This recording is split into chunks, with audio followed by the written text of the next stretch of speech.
ብጣዕሚ ዝገርም ኣፕሊኬሽን ሰኣላይ ከይኮንካ ሰኣላይ ዝገብረካ።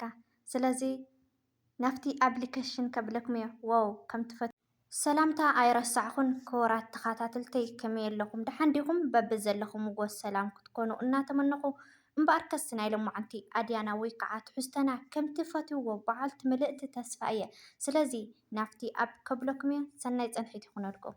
መጀመርያ ናብ ፕላስተር ንኣቲ ናብ ፕላስተርና ምስ ኣተና ጅመል ኢልና ንፅሕፍ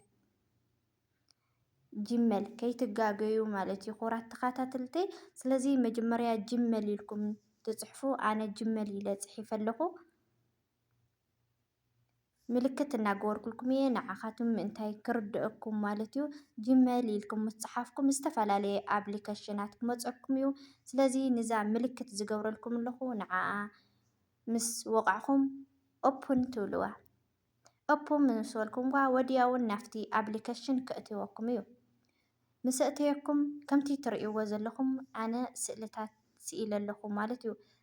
ስለዚ መጀመርያ እትገብርዎ ትኽእሉ ፅሑፍ ኣሎ። እቲ ፅሑፍ ኣብ ቦታ ኮመንት ከቕምጠልኩም እየ።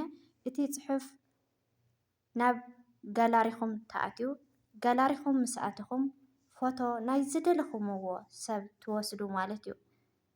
ናይ ዝደለኹምዎ ኣነ ሕጂ ናብ ጋላርየ ኣትየ እኒኹ ፎቶ ክወስድ እየ ማለት እዩ።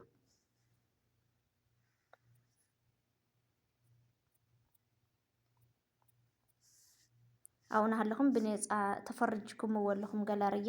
ስለዚ ከምቲ ትርእዩኒ ዘለኹም ናይ ባዕለይ ፎቶ ወሲደ ኣለኹ ማለት እዩ። ፎቶ ወሲደ ኣለኹ ሕዚ እታ ፅሕፍቲ ኮብ ገይረያ ኣለኹ ምስታ ፎቶ ማለት እዩ። መጀመርያ ፎቶ ወሲደ ካብኡ ደሞ ኮብ ገይረ ፅሑፍ ኣቕሚጠሉ ኣለኹ ማለት እዩ።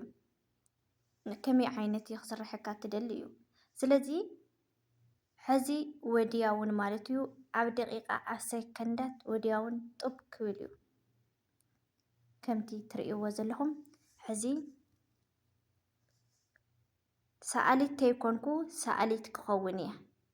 ስለዚ ብጣዕሚ ከም ትፈትውዋ በዓልቲ ምልእቲ ተስፋ እየ እዛ ኣፕሊኬሽን እዚኣ ማለት እዩ። ስለዚ ክቡራት ተኸታተልተይ ንዓይ ሓፍትኩም ላይክ ሸር ሳብስክራይብ እናገበርኩም ምትዋዕኹም ኣይፈለየኒ። ምክንያቱ ንስኻትኩም ላይክ ሸር ሳብስክራይብ እናገበርኩም ተታዊዕኹምኒ ኣነ እውን ኣብ ዝለዓለ ደረጃ ክበፅሕ ይኽእል እየ። ስለዚ ክቡራት ተኸታተልተይ ስእልና ከምዚ ኢሉ ተስኢሉና ኣሎ እና ሸር ትብልዎ ተኮይንኩም ናብ ዝደለኹምዎ ሸር ክትብልዎ ኣለኩም። ሕዚ ንኣብነት ኣነ ሸር ክብሎ እየ ማለት እዩ። ከምቲ ትርእዩኒ ኣለኹም ሸር ኢለየ ኣለኹ ናብ ማስንጀር ማለት እዩ።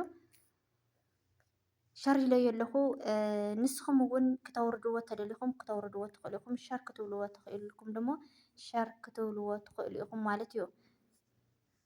ንዓኻትኩም ንምርኣይ ኢለ እየ ሕጂ ካልኣይ ዝሰርሕ ዘለኹ እምበር ሰሪሐ ነይረ እየ። ስለዚ ብድጋሚ ደሞ ካልኣይ ፎቶ ከምፅእ እየ ናብ ጋላሪ ከኣቲ እየ ማለት እዩ። ክቡራት ተኸታተልተይ ከምቲ ትርእዩኒ ዘለኹም ብድጋሚ ምንታይ ክርድአኩም ኢለ ካልኣይ መደዳ ይሰርሕ ኣለኹ።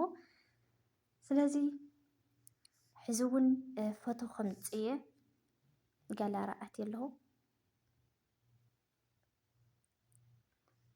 ዝደለኽዎ ፎቶ ወሲደ ኣለኹ ማለት እዩ። ክቡራት ተኸታተልተይ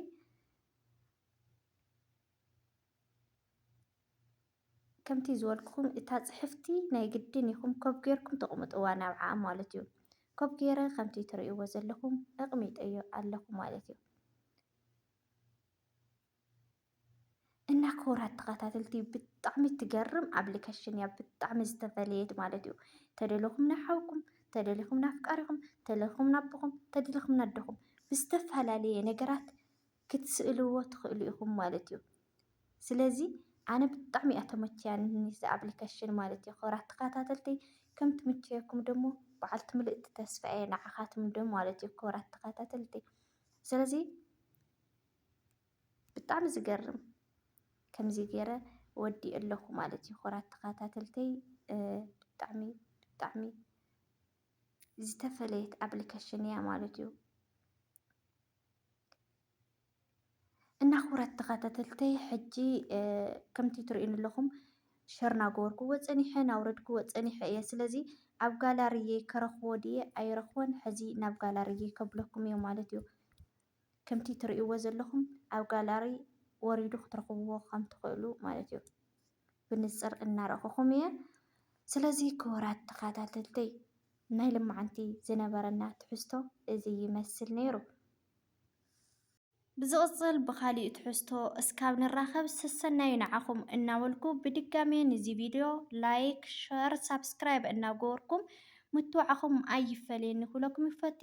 ተተመቺኩም ደሞ ናብ መሓዙትኩም ናብ ኣዕሩኽትኩም ንክበፅሕ ናያትኩም ምትዋዕ ኣይፈለየኒ ብድጋሜ እናበልኩ ስለዚ ክቡራት ተኸታተልተይ እዚ ፅሕፍቲ ኮብ ገይረ ኣብ ኮመንት ከቕምጠልኩም እየ። ንዘይተረድአኩም ደሞ ጓል ጅግና ተጋዳላይ ኢልኩም ብኮመንት ወይ ከዓ ብማስንጀር ክትመፁኒ ብትሕትና ይሓትት። ምክንያቱ ፀገም የብሉን ከረድአኩም ይኽእል እየ። ዝደለኹምዎ ናይ ፍቑራት ዲኹም ናይ ባዕልትኩም ዲኹም ናይ ወለድኩም ዲኹም ወይ ናይ ኣሕዋትኩም ዲኹም ክትሰርሑ ትደልዩ ክትረኽቡኒ ትኽእሉ ኢኹም። ተተረዲእኩም ደሞ ባዕልትኩም ምስራሕ ፈቱኑ ኢኹም። ስለዚ ክቡራት ተኸታተልተይ ይቐኒየለይ ዝነበረና ፀንሒት በድጋሚ ይፈትወኩም እየ የኽብረኩም እየ